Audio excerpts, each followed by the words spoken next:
Hello, everyone. This is Dan Libenson, and I'm here again this week with Yehonatan Shadmi, and we are doing a show that we're calling Stone News, where we try to talk about what's happening today in a little bit of a more timely fashion than some other shows, which may be more evergreen and philosophical and last forever. This will last forever too, but it's very responsive to what's going on today. So, Yoni, welcome again, and I'd love to turn it over to you to frame some of our conversation. Thanks, Dan. Thank you. I hope you're doing well. So I'm right now. I'm in Bnei Brak in Israel, which is the an ultra-Orthodox city. Basically, I'm the studio here. We're at the outskirts, like at the industrial zone of Bnei Brak, and it's a fairly dramatic time everywhere. But Bnei Brak, it was just announced that tomorrow they're going to be the city with the most coronavirus sickness in Israel. Over 900 new sick people were found today. That's expected to grow. Now, Bnei Brak, it's 200,000 people. It's not like a big city, even by Israeli terms. But what's happening with the Corona and the ultra-Orthodox community is very dramatic, I think, for them and for outsiders. It's also, maybe to a lesser extent, true, I think, for American ultra-Orthodox communities. But for various reasons, they're becoming, the numbers are just way bigger there. And like on my way here, there was cop patrol cars, basically. Every 200 meters, there was like 1% of the usual number of people on the streets. And there was this vibe. There was like, I was questioned by a cop, what am I doing here? Do I really need to go to the studio through Bnei Brak? Mm. And like I said, there are various reasons for that reality, but I think certainly one of the major ones is that in Judaism, like generally, the more orthodox you are, the more community-oriented you are. And for the ultra-Orthodox man, for example, you're not even supposed to be at home. You're supposed to sleep there, and then you spend your entire day at various community functions. And that's, I think that's first of all, that's an interesting thing to note, that like Orthodox Judaism became first and foremost about community. And I think maybe just as importantly, Jewish communities, which maybe are closer to the sort of people who watch Jewish Live, it's kind of the opposite. It's kind of, I don't want to say that we were enthusiastic about the social distancing stuff, but in my experience, like for me and maybe for some other people, it was like when a person that has an obsessive compulsive disorder with cleaning their hands, and then something like that comes along, and it's like a holiday. It's like, yeah, now we got to do it. The doctors say so. Right. And to me, that's like, I don't. First of all, just to sort of name that fact, and like the role or the movement of Judaism in the last certainly 100 years, like Bet Knesset, literally, synagogue in Hebrew, means a congregation house. It doesn't mean a temple. It doesn't mean the house of God. It's the place where you're supposed to congregate. And I think... like a house of gathering. Yeah, a house of gathering. House of gathering, exactly. And I think it's interesting to think, like post-corona, do we want more physical contact? We who are not really ultra-Orthodox, do we want more physical contact? And where do we stand about standing next to other Jews, basically? Uh-huh. I mean, oh, go ahead. No, you finish. So I was just thinking, if you were here physically, like we spoke over Zoom more than once or twice, and right. I feel like I kind of know you, but if you were here, the effect was so much more dramatic and also to an extent scary, I think. It's scary to be next to other people. Like, for a certain personality type. It's a scary thing. But I think it's also very dynamic, and it's also very productive. And we not only did we kind of lose it, we were in danger. And I'm speaking with the founder of Jewish Live, like a very important digital project, with the danger of further distancing ourselves, of further sort of backing away from the weird things that happen when two people are close. Right. No, and I don't disagree with that at all. It's funny though. I wrote a piece last week and talked to B'nai Lappi a little bit about the idea that there's a metaphor here to the Exodus and the idea that what happens after the Exodus, everybody all of a sudden they show up in the wilderness in a place that's different from the place that they came from. They might have been slaves, but they were city slaves, they were city dwellers, and all of a sudden here they are in the wilderness and they have no idea how to live in the wilderness. And there are some people that are living there in the wilderness who before that had been almost ascetics. They never saw other people, but all of a sudden there's thousands and who knows how many people that all of a sudden have shown up in their neighborhood. And on the one hand, they're excited to see them and they have some knowledge to share. And on the other hand, they're a little weirded out by the fact that everybody's shown up here and I was out here alone for a reason maybe. And I was thinking Mhm. about that in terms of like this digital wilderness, and that there's a way in which the current moment that we're living in, I kind of wanted to talk to Susan Cain, who wrote the book The Power of Introverts, that Mhm. there's an idea that this is the time of introverts, those of us, and I would count myself among them, who sort of prefer to be alone much of the time. My understanding of the definition of an introvert isn't somebody who like loves to be alone, but it's somebody who gets energy when they're alone, and then they can use that energy to go out and to meet people, versus an extrovert who gets energy from meeting other people and can then bring that energy hopefully to do a little bit of work by themselves. And so I feel like on the one hand, as an introvert, I feel like I'm in my element. On the other hand, I don't believe that the world would be better if everyone was an introvert, and I don't believe that the world would be better if we only never were with another person. And I agree with you that there's both the fear and the scary parts that can happen when you're with another person, and there's also the wonderful parts. And and everything is trade-offs. And so on the one hand, I think that there might be a new balancing that this might accelerate. And I think it's important to understand that the phenomenon was happening before coronavirus, that and might have been seen much more negatively by a lot of people, that we're spending too much time on screens and we're not interacting as much. And I agree with those critiques. And now all of a sudden that process is accelerated, and even a lot of those people who are against it are kind of for it now, in the sense of saying, well, it's better than nothing, and of course people should be interacting on Zoom. And yet, Mhm. like you're asking, what's going to happen on the other end of it? And I think like the question for me is, how do we say on the one hand that on the other side of this, we don't want this to continue, right? Meaning we don't want there. I think we might have talked about it last week. There's an Isaac Asimov book called The Naked Sun, which is about a world in which everybody lives in their own isolated house, and the plot of the book is that there's a murder, and how could there possibly be a murder if nobody ever encounters another person? And Right. and certainly we don't want that. And at the same time, something will change on the other end of this, which will probably involve more screens, more interacting on Zoom than there used to be. And how do we try to rebalance? Okay, then what do we do when we're physically together? Maybe there's ways in which we find new purposes to be physically together. So for example, to Mhm. hear a great lecture, you don't necessarily have to be physically there. And now we're discovering that. Whereas to have a caring community, you don't have to have it, but maybe it's more powerful when it's in person. So is there a way now, currently we have like synagogues and whatever that offer lectures as a way to help build that caring community? Maybe there's going to be a new balancing where something else will have to be the sort of anchor point of the local communities rather than providing content. So I want to offer not a solution, but a path forward using maybe a sort of possible path forward using the wilderness metaphor that I think that you're kind of fond of, and it's very relevant right now next to Passover. And I think that many times as liberal or post-liberal Jews, we forget a very important part about the wilderness years and about the wilderness in general, and maybe about the whole Exodus thing.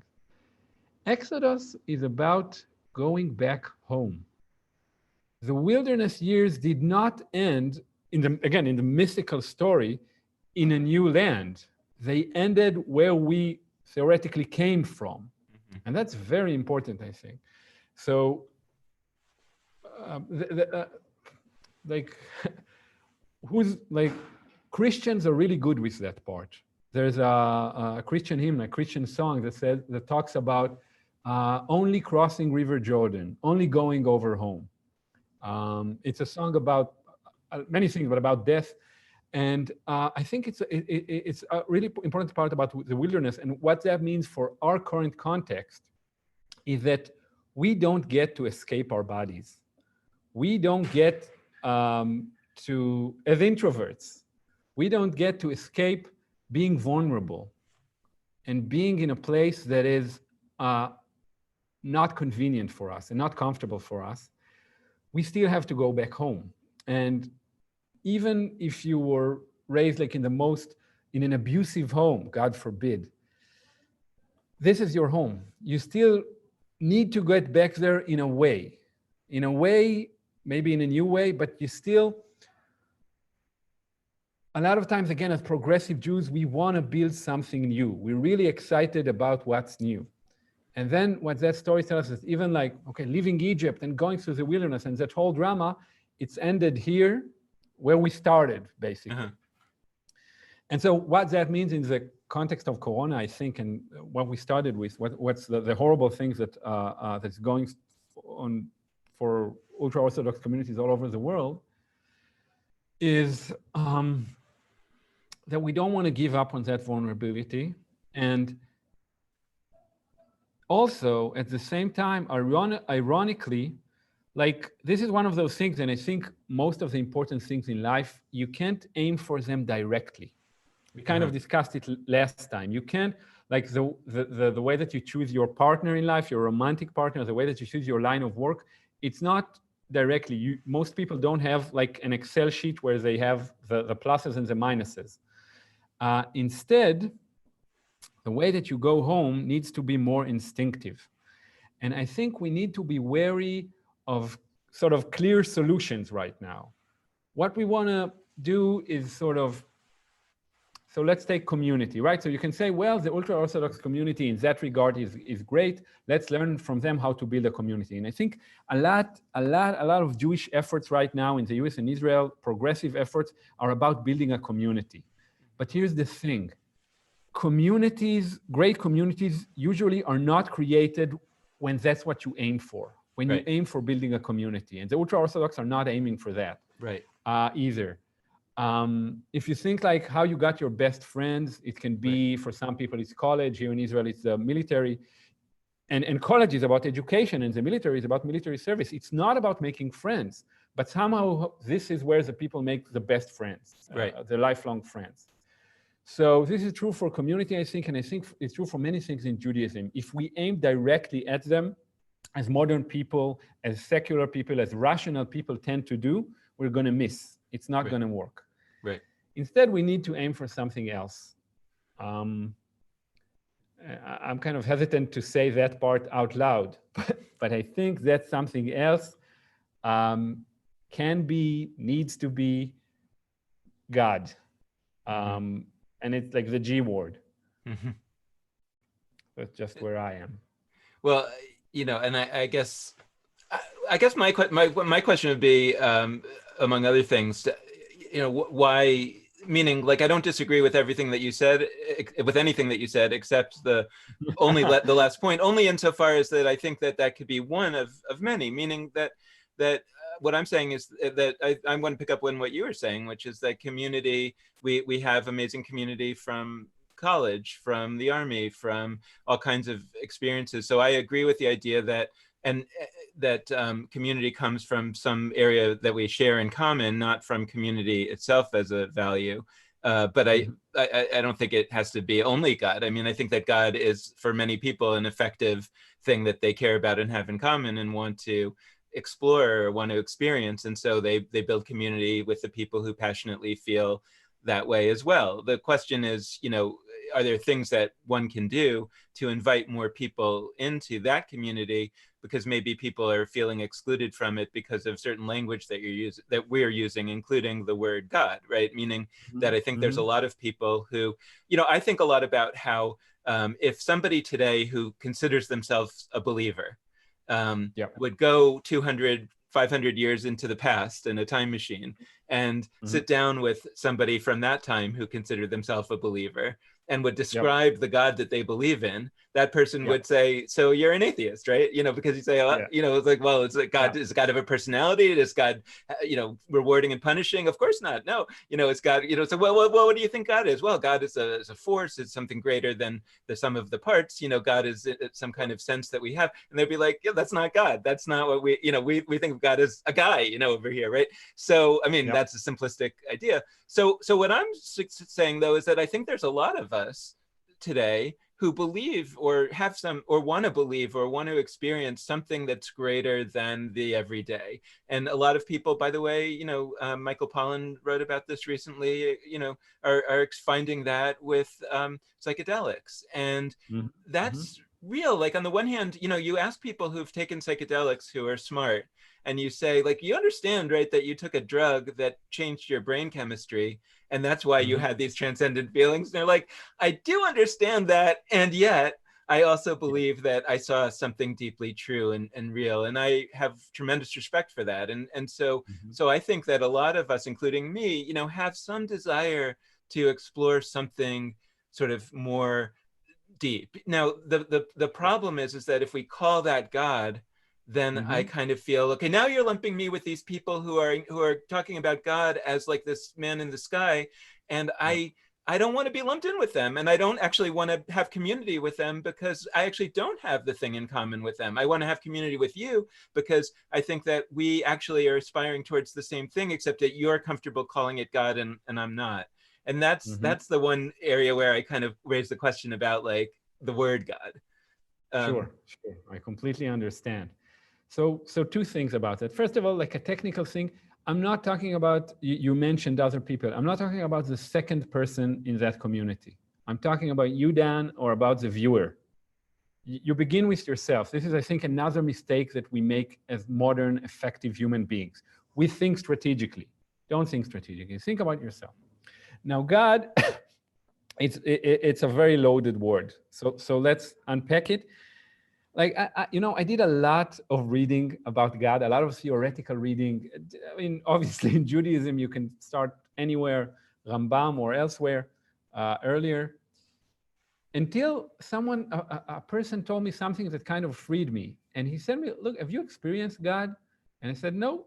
And he said, well, then you got nothing to worry about. And then I understood that all my reading, not that it wasn't relevant, but that's not the way to go. So the way to go that I'm proposing, the way to go that I think is easier for us is, okay, so let's not exactly call it God. Let's call it the unconscious. Let's call it something, a neurological thing, right? Because for as long as there have been humans, just about, there have been either a belief in God or in some sort of ancestral spirit. It's like the oldest things that we know about human beings are religious things. Everything was religious until a very sort of advanced point in history or prehistory.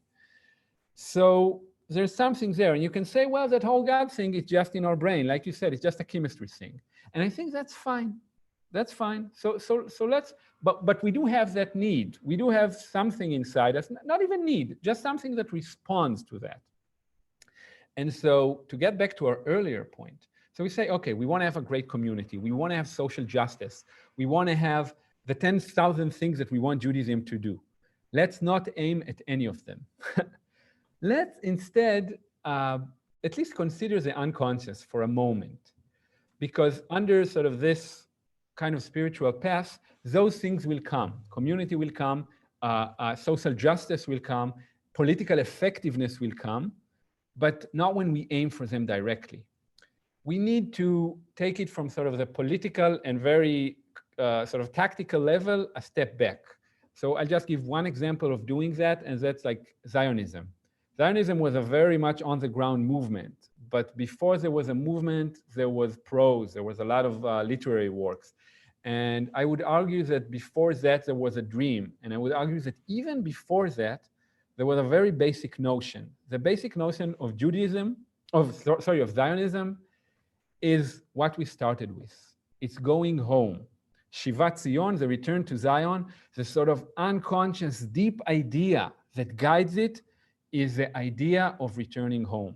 And that's something that I think is so fundamental to the human experience. I think that basically from the moment that you're born, you want to go home. You want to go back to the womb. And where we are in the history of Judaism, I think that these are the sorts of not theoretical, but non-practical concepts that we need or that we may want to consider. And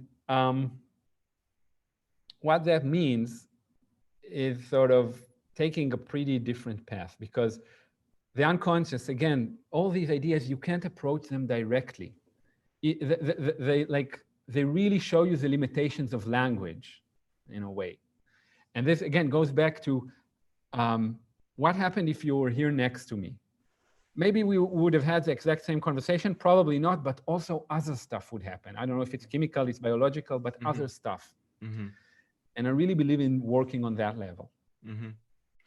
On the going home question, I guess I'd want to flesh that out a little bit, because I also, I haven't been framing it in that way, in the going home way, but I'm intrigued by it. I've been framing it in terms of, okay, now that we're here in the wilderness, we have two options in terms, or actually, I guess 3 options in terms of thinking about our future. Option 1 is that we just stay here in the wilderness. Like, hey, we like it here. Or, as in the case of the story in the Bible, that we've somehow messed it up. We've messed up any other option, and so we're stuck here in the wilderness for some extended period of time. That's option 1. Option 2 is go back to Egypt. And so when this is over, we try to go back and reconstruct the lives that we had before this. And the loss there is that for those of us who have been getting a lot out of, I mean, on the one hand, you and I would get a lot of great stuff if we were in the room together. On the other hand, if we only saw each other when we were together, we would see each other very rarely, and that would be a bummer. And actually, this whole situation has actually brought us back together, because we were in touch a lot about 6 months ago, and then we got busy, and so now here we are able to talk again every week. And not only that, but to bring people into these conversations that we were having. So that's a reason I'm not so thrilled about the idea to go back to where we came from. And the third option is to go forward into, and the question that you're raising is, where are we going forward to? And I think that I had been thinking about it up until this conversation, that we're going to a new place, and that the job of some of us, we're not there yet, I'm not there yet, but the job of some of us in the weeks ahead may be to try to envision and somehow paint a compelling picture of that new place that would get people excited about moving in that direction, so that when this is over, we can find a way to take advantage of the positives of what we've experienced now, and also the positives of what we had before, and construct something new. I love how you're framing it as that, no, it shouldn't be something new. It's actually something old or primordial or original. And I'd love to get into that a little more deeply, because I think in that sense, we are doing a little bit of the work of those scouts in the book of Exodus, just to clarify that story for those who don't know it. Because by the way, I'm going to these stories because I actually think in a profound and powerful way, this is the Jewish mythology, and the Jewish mythology is there to tell us specifically how to deal with situations like this, where one form of Judaism may be ending, one form of the world may be ending, and another form is potentially available. And there's a mythic hero's journey here, and in the Bible, it fails. In the Bible, it succeeds ultimately, sort of, but in the Bible, it fails in the sense that there's this moment where Moses sends some scouts to go scout out the promised land, and they come back with a kind of report that says it's a good land, but it's very scary and it's very hard to get there, and probably when all is said and done, we shouldn't try.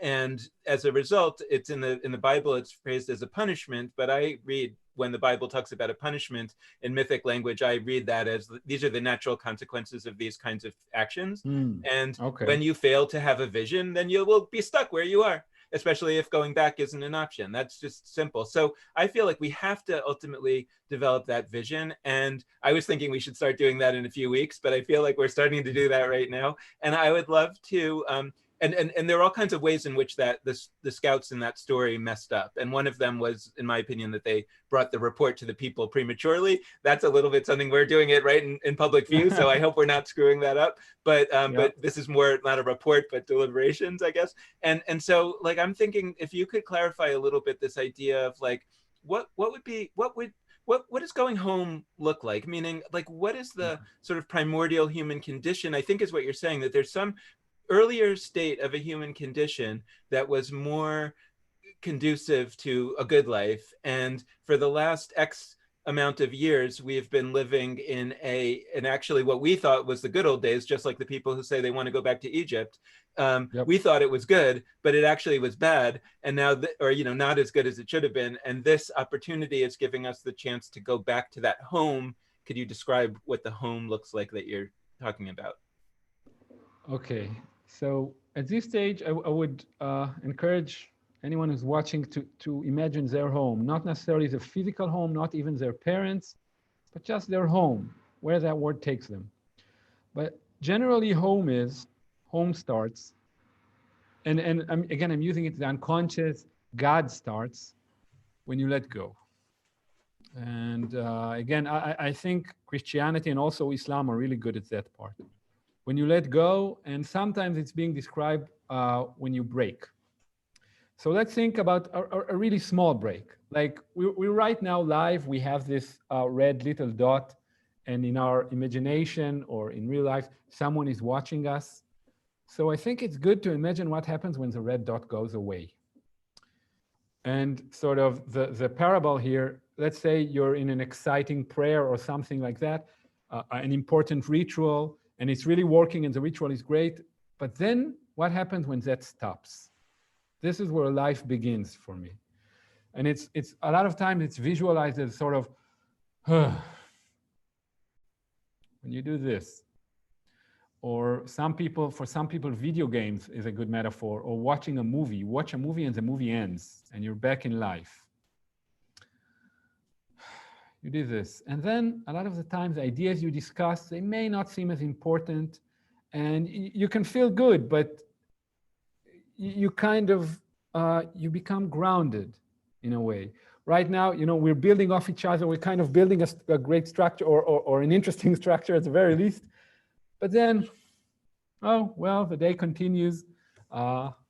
Okay, back to life. And then maybe we'll build the last great structure tomorrow, and then we'll be back to life. So that's the starting point. And again, I don't want to give like a specific recipe because there's no recipe for going home, but just that starting point. And I'll give like a very practical example. Yesterday, I was here in the studio, again, in the outskirts of Bnei Brak, which is close to the Yarkon River. And so I left the studio at some point and I was walking towards the Yarkon and I was thinking about all sorts of errands that I have to run. And I was sort of, okay, this errand, this errand, this errand, this errand. And when I was done with that, I was like, and then I kind of, a very, very small part of my psyche, a very small part of my consciousness, kind of, I saw the trees. Like I saw that there was a bird there, a specific type of bird. And that's it. That's what I can say about it at this stage. It wasn't, and then it wasn't like an uplifting, it was just that.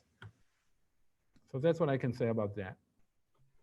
I mean, I guess like I'm wondering if,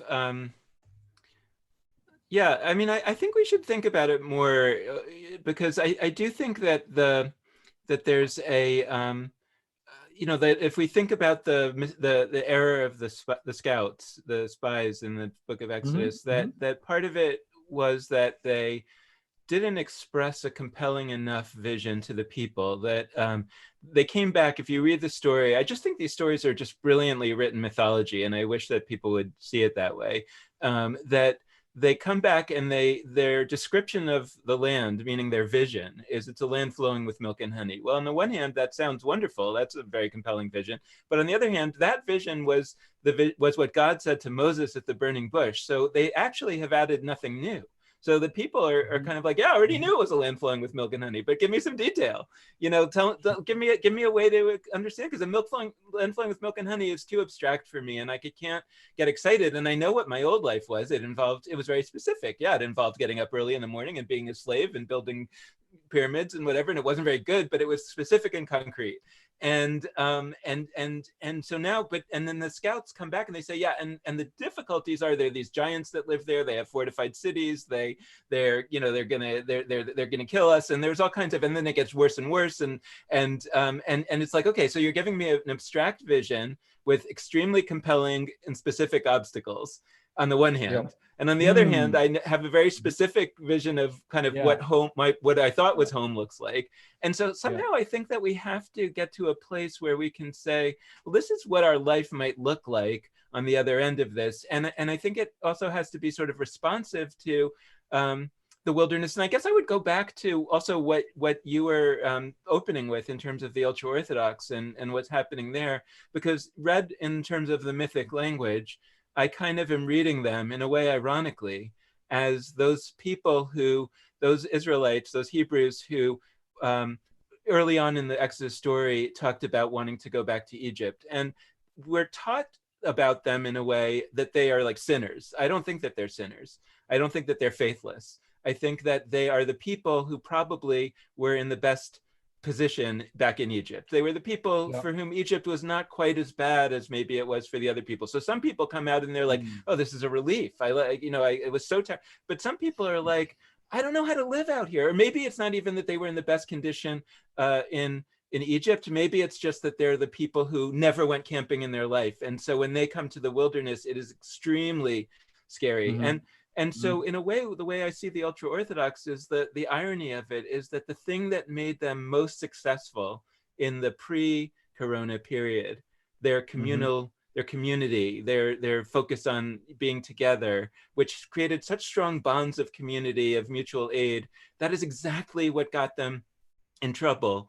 And it's a tragic, horrible irony. And it's like, and I'm trying to sort of make sense of it, not in a theodicy kind of, God focused way, but just in a way of saying, like, how do we also learn from it? How do we say, look, on the one hand, we want to live lives where we are in a good shape in the moment, but we've got to, one of the things that I'm impressed about with some of the folks more in my community, the more sort of liberal Jews, is that like we shut down very, very quickly. We and on the one hand, that may be because in a dysfunctional way in the previous world, we were not social enough, but that saved us right now, or it's saving us. So how do we balance those things? So I know I've gone two completely different directions. On the one hand, saying we need to have a vision, and on the other hand, saying how do we make sure that we are not stuck in our past? But I think that there's also a relationship. So I think we certainly need a vision. And if you look at visions from the past, the way to achieve them is to let go. You can't engineer a vision. You can't analyze a vision. You can't you can intellectualize a vision, but that's not how you get a vision. That's a post. That's what you do afterwards. And I think sort of the overall theme of what you just said was fear. And I think my project is called Fear of Isaac. I think fear is the prominent theme in the world today. It's a prominent theme in our world. So I want to just put the answer in two parts. First of all, specifically about the ultra-Orthodox community, of course, refuah shlema, really, may this horrible thing pass as quickly as possible and as painlessly as possible. I can only think about it in sort of my limited Israeli terms, where there's like a clash in Israel between the sort of Orthodox Judaism and secular Jews. And it seems quite obvious to me that, like, if we will be able to resolve it, then it will be either by the Orthodox side, sort of seeing our light, seeing the good stuff that we bring to the table, or we'll see the good stuff that they bring to the table, but sort of deeply, deeply internalize what they have to offer to us. And since I'm not ultra-Orthodox and I can't sort of bring them closer to me, I'm more interested in coming closer to them, but of course in our own way, in our own sort of, in a way that is authentic and is not giving up on the things that we have. But again, the sort of underlying theme here of the scouts, the theme of fear, that you said that they were so descriptive about the bad stuff. I think one of the reasons that we're living in an age of fear is that we're constantly trying to find solutions for that fear. And again, it's about taking a step back and admitting it, and sort of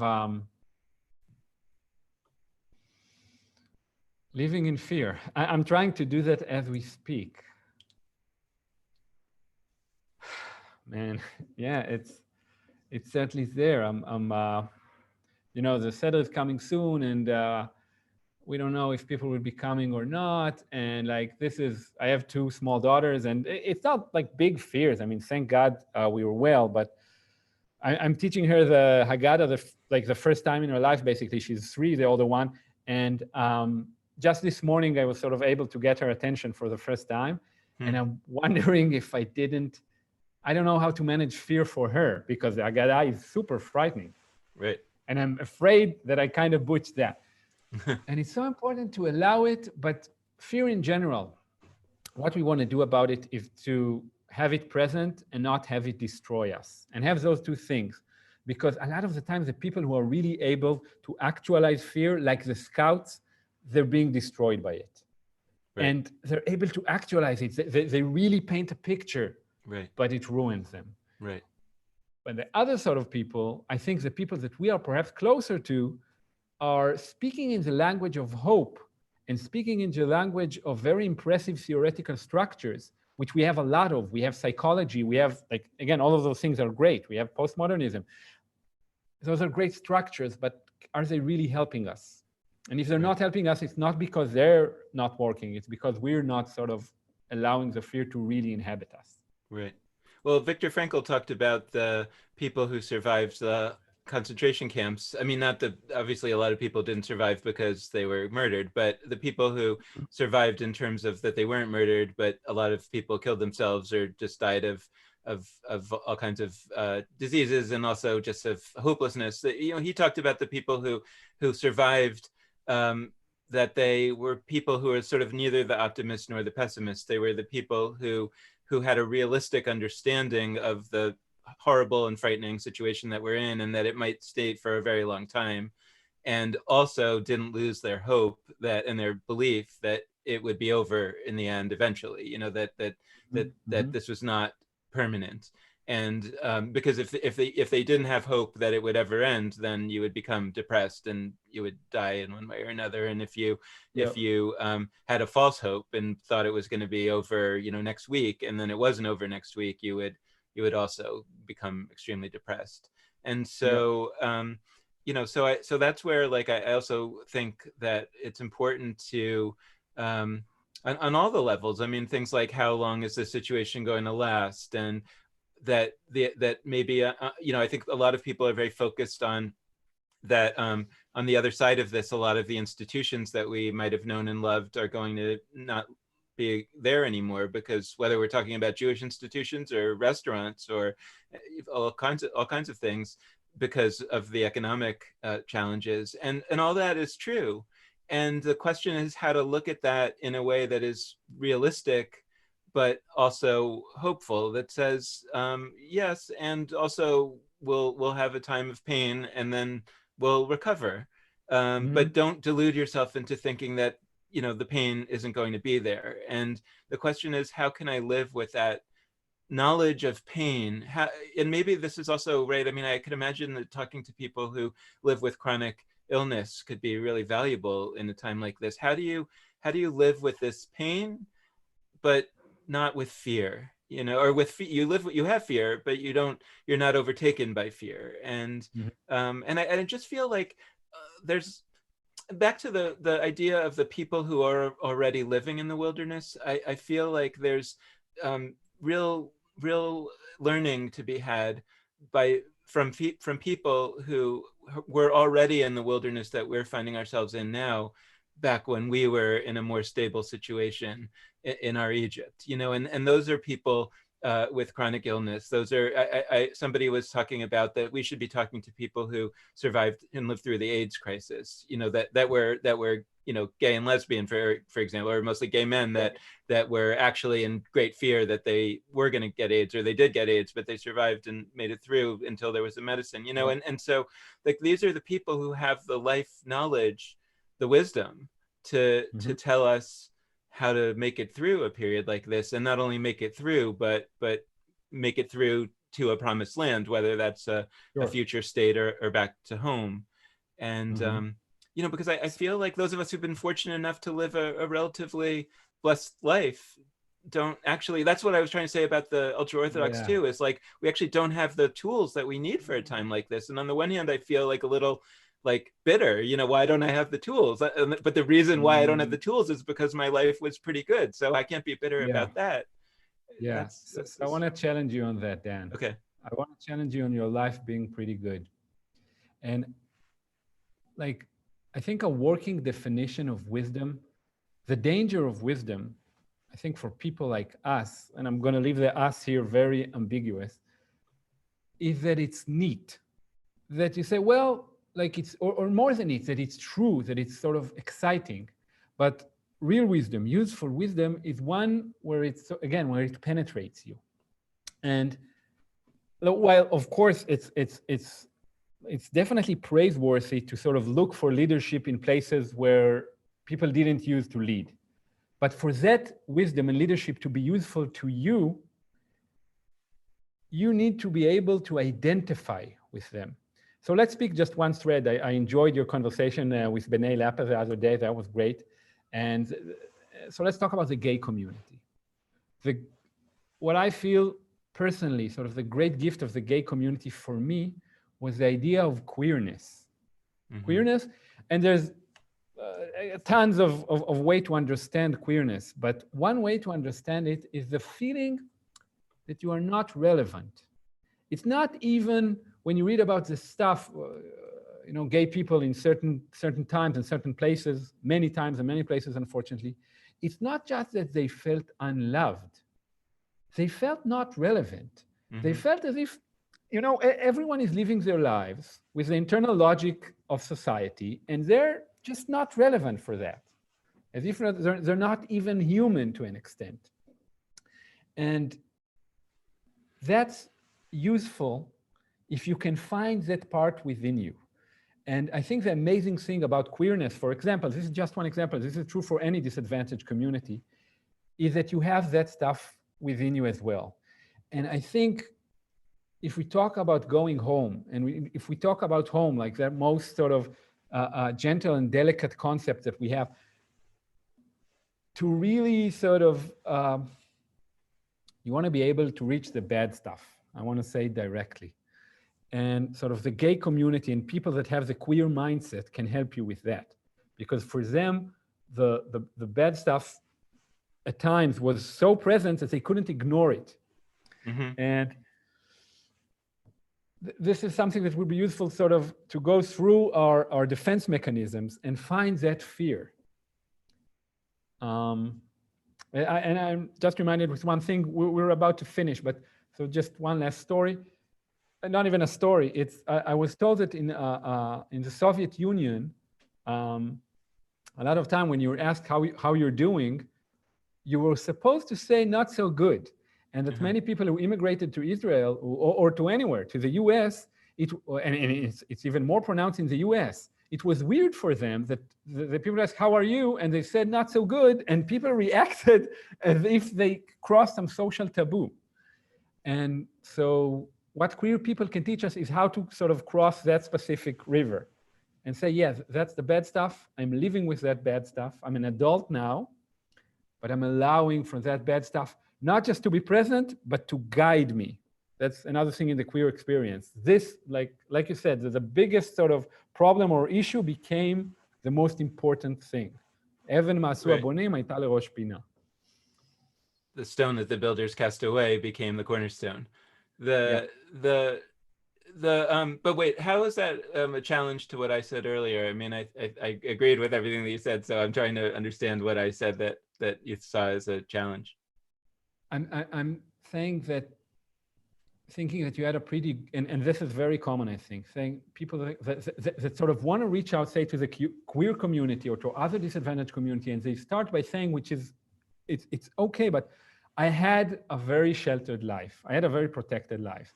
And it's important to acknowledge that, but at the same time, it's really important to acknowledge the way that your life weren't sheltered, the way that you are queer, basically. And maybe next time we can Right. discuss that. No. How are you a queer? No, I agree with that very much. I mean, like that's why there are ways, and by the way, I think that's part of the source of why I don't like to say as comfortably as you do that I believe in God, for example, because I actually think that my comfort level of seeing it as not God is part of my queerness, so to speak.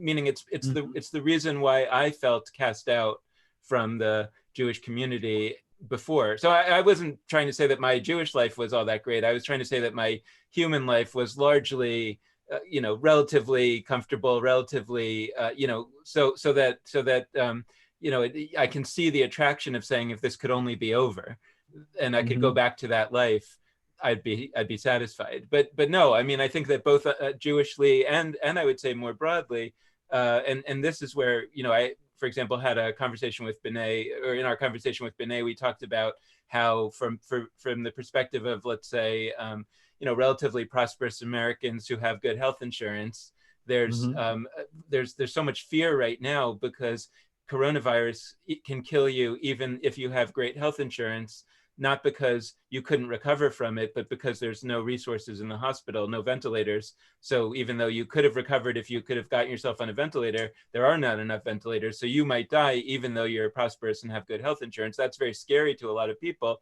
And B'nai was saying, and I agree that like this is where the people who had no health insurance, they were already in that position. They were already, they could have been healed from whatever they were sick with, but the system told them, we don't have room for you, we don't have resources for you. So all of a sudden, not only can we maybe learn from their perspective, but also hopefully, more importantly, I think, can we develop an empathy for them at a level that we didn't have before, and can we understand that on the other side of this, for example, we have to make some enormous changes to the way that the healthcare system operates and the way that all kinds of other social safety net systems operate, because now we sort of understand something that we didn't understand before. But I on the more spiritual level, I mean, so I'm saying that I do feel like one of those people who has already been in the wilderness, who is and in a way I'm kind of welcoming the rest of the world here. And it's complex because on the one hand,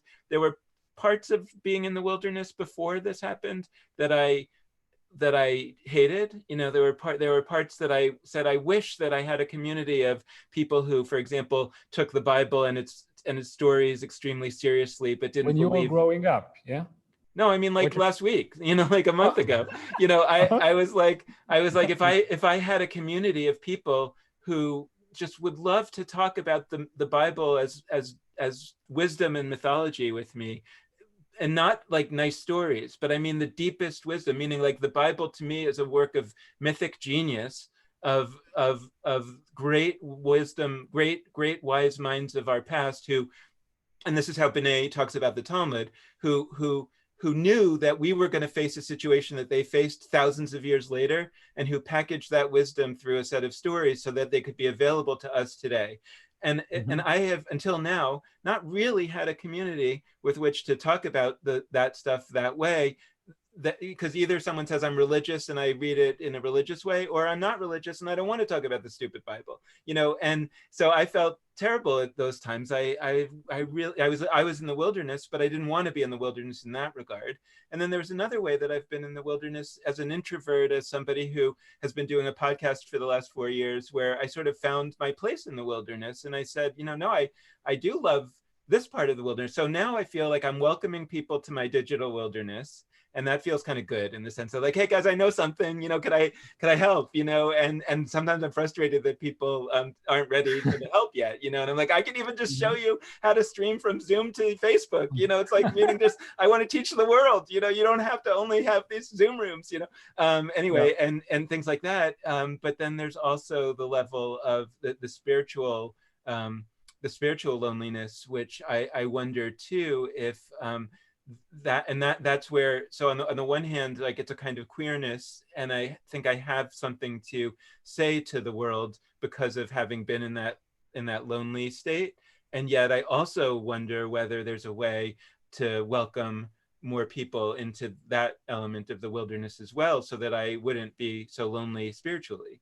and Mm-hmm. that's and my and just for me, for example, just, and this is maybe right, my queerness, so to speak, like it doesn't help me to, for somebody to say, oh, what you're describing is God. I want somebody to tell me like what you're describing is something different, but it's wonderful, and there's a lot of other people that are interested in it, and let's make a community together. And then the question is like, and I think it goes back around to that question of, on the other end of this, what does that community look like, right? Because what if I find my people over the next few months, right? And my Mm-hmm. people are scattered over the entire world, right? Mm-hmm. And all of a sudden, because of this digital wilderness that we're in, I now find a huge community of people who want to talk about like Jewish texts and Jewish principles in wisdom the way that I want to talk about it, maybe the way that B'nai wants to talk about it. And and Yeah. and we have this community, but it's totally digital. And then on the other end of it, if everybody says, oh, now we don't have to be digital anymore, now we can go back to our real lives, and all of a sudden my community is gone. Another option is I can maintain my community digitally, but then someone like you will say, but it's not good enough because we don't have the physical, so I guess for me, the thing that I'm trying to scout out a little bit is, what does it look like if maybe it could be both? Maybe it's a new kind of community where some of the content, some of the conversations are digital, and yet maybe once a year we gather physically for a, Burning Man kind of situation, or I don't know, like, so that might be a topic for us to continue to discuss, but that's what I'm like yearning for. Mm-hmm. So let me just say then, A, that's beautiful. B, I love you. C, we're out of time, but Are we? I thought we were going to the hour. yeah, it's like 50 minutes. It's like therapy, remember? Oh, I forgot about that. I thought we were going for an hour. Yeah. That's So just I like at think the that's therapist. actually You're like, wait, is my time up already? I have more to say. I think that's a great place to finish, actually, because we still have our energies. And thank you so much for this. We'll meet again here next week. Yep, we'll be here again next week. Thank you, Great. Yehonatan. It's great to be here with you. Thank you.